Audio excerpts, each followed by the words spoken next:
एक राजा बड़ा धर्मात्मा था, न्यायकारी और परमेश्वर का भक्त था।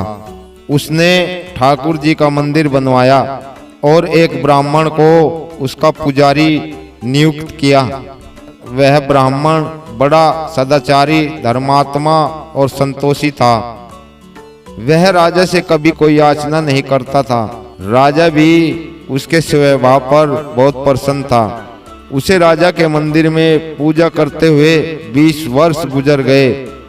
उसने कभी भी राजा से किसी प्रकार का कोई प्रश्न नहीं किया। राजा के यहाँ एक लड़का पैदा होता है। राजा ने उसे पढ़ा लिखाकर विद्वान बनाया और बड़ा होने पर उसकी शादी एक सुंदर राजकन्या के साथ करा दी। शादी करके जिस दिन राजकन्या को अपने राजमहल में लाए, उसी रात्रि में राजकुमारी को नींद न आई। वह इधर उधर घूमने लगी। जब अपने पति के पलंग के पास आई तो क्या देखती है कि हीरे जवाहरात जड़ित मूठे वाली एक तलवार पड़ी है। जब उस राजकन्या ने देखने के लिए वह तलवार म्यान से बाहर निकाली, तब तेज धार वाली और बिजली के समान प्रकाश वाली तलवार देखकर वह डर गई। वह डर के मारे उसके हाथ से तलवार गिर पड़ी और राजकुमार की गर्दन पर जा लगी। राजकुमार का सिर कट गया और वह मर गया। राजकन्या पति के मरने का बहुत शोक करने लगी। उसने परमेश्वर से प्रार्थना की कि हे प्रभु, मुझसे अचानक यह पाप कैसे हो गया। पति की मृत्यु मेरे हाथों ही हो गई। आप तो जानते ही है, परंतु सभा में मैं सत्य न कहूंगी, क्योंकि इससे मेरे माता पिता और सास ससुर को कलंक लगेगा तथा इस बात पर कोई विश्वास भी न करेगा। प्रातः काल जब पुजारी कुएं पर स्नान करने आया तो राजकन्या ने उसको देखकर विलाप करना शुरू किया और इस प्रकार कहने लगी, मेरा पति को कोई मार गया। लोग इकट्ठा हो गए और राजा साहब आकर पूछने लगे, किसने मारा। वह कहने लगी, मैं जानती तो नहीं कि कौन था, परंतु उसे ठाकुर जी के मंदिर में जाते देखा था। राजा समेत सब लोग ठाकुर जी के मंदिर के पास आए तो ब्राह्मण को पूजा करते हुए देखा। उन्होंने उसे पकड़ लिया और पूछा, तूने राजकुमार को क्यों मारा। ब्राह्मण ने कहा, मैंने राजकुमार को नहीं मारा, मैंने तो उनका राजमहल भी नहीं देखा। इसमें ईश्वर साक्षी है, बिना देखे किसी पर अपराध दोष लगाना ठीक नहीं। ब्राह्मण की तो कोई बात ही नहीं सुनता था। कोई कुछ कहता था, कोई कुछ। राजा के दिल में बार बार विचार आता था कि यह ब्राह्मण निर्दोष है, परंतु बहुतों के कहने पर राजा ने ब्राह्मण से कहा, मैं तुम्हें प्राण दंड तो नहीं देता, लेकिन जिस हाथ से तुमने मेरे पुत्र को तलवार से मारा है, तेरा वह हाथ काटने का आदेश देता हूँ। ऐसा कहकर राजा ने उसका हाथ कटवा दिया। इस पर वह ब्राह्मण बड़ा ही दुखी हुआ और राजा को अधर्मी जान उस देश को छोड़कर चला गया। वह खोज करने लगा कि कोई विद्वान ज्योतिषी मिले तो बिना किसी अपराध के हाथ कटने का कारण उससे पूछूं।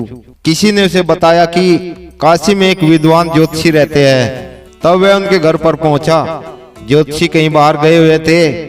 उसने उसकी धर्मपत्नी से पूछा, माताजी, आपके पति ज्योतिषी महाराज कहाँ गए हैं। तब उस स्त्री ने अपने मुख से अयोग्य ऐसा है दुर्वचन कहे, जिनको सुनकर वह ब्राह्मण हैरान हुआ और मन ही मन कहने लगा कि मैं तो अपना हाथ कटने का कारण पूछने आया था, परंतु अब इनका ही हाल पूछना पड़ेगा। इतने में ज्योतिषी आ गए।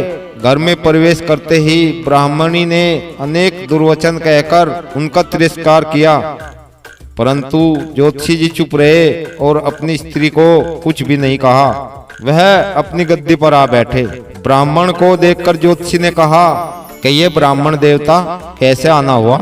आया तो था मैं अपने बारे में पूछने के लिए, परंतु पहले आप अपना हाल बताइए कि आपकी पत्नी अपनी जुबान से आपका इतना तिरस्कार क्यों करती है, जो किसी से भी नहीं सहा जाता और आप सहन कर लेते हैं, इसका कारण क्या है। तभी ज्योतिषी ने कहा, यह मेरी स्त्री नहीं, मेरा कर्म है।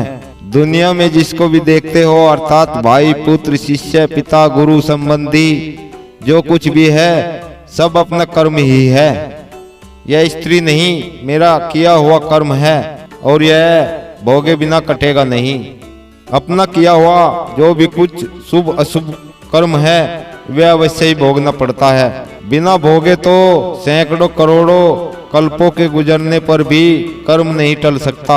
इसलिए मैं अपने कर्म खुशी से भोग रहा हूँ और अपनी स्त्री की ताड़ना भी नहीं करता ताकि आगे इस कर्म का फल न भोगना पड़े। महाराज, आपने क्या कर्म किया था? तभी वह ज्योतिषी बोला, पूर्व जन्म में मैं कुआं था और मेरी स्त्री गधी थी। इसकी पीठ पर फोड़ा था।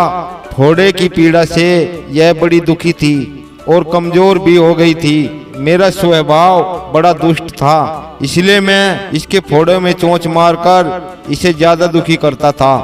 जब दर्द के कारण यह कूदती थी तो इसकी फजीयत देखकर मैं खुश होता था। मेरे डर के कारण यह ऐसा बाहर नहीं निकलती थी, किंतु मैं इसको ढूंढता फिरता था। यह जहाँ मिले वहीं इसे दुखी करता था।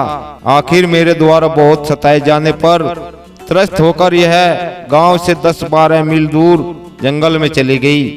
वहां गंगा जी के किनारे वन में हरा हरा घास खाकर और मेरी चोटों से बचकर सुखपूर्वक रहने लगी। लेकिन मैं इसके बिना नहीं रह सकता था।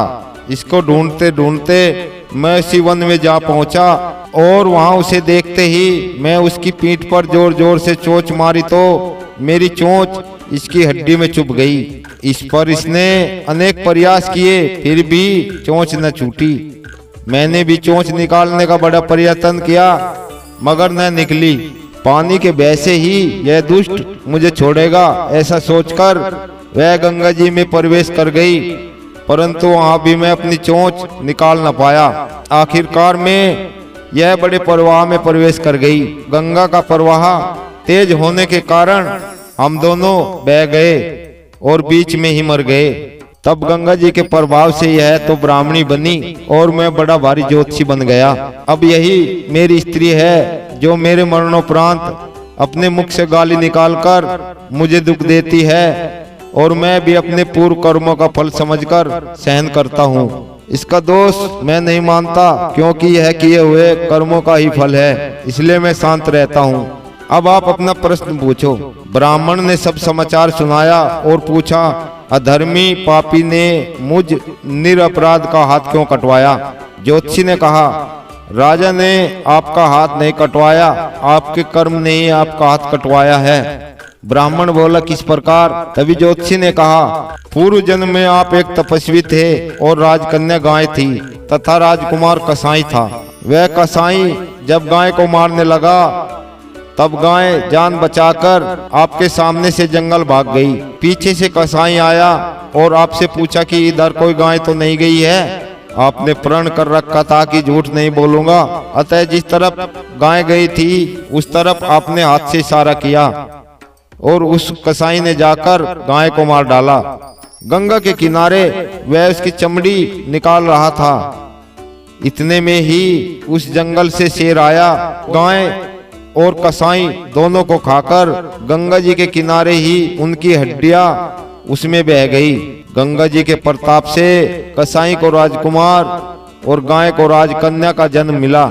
पूर्व जन्म में किए हुए उस कर्म ने एक रात्रि के लिए उन दोनों को इकट्ठा किया।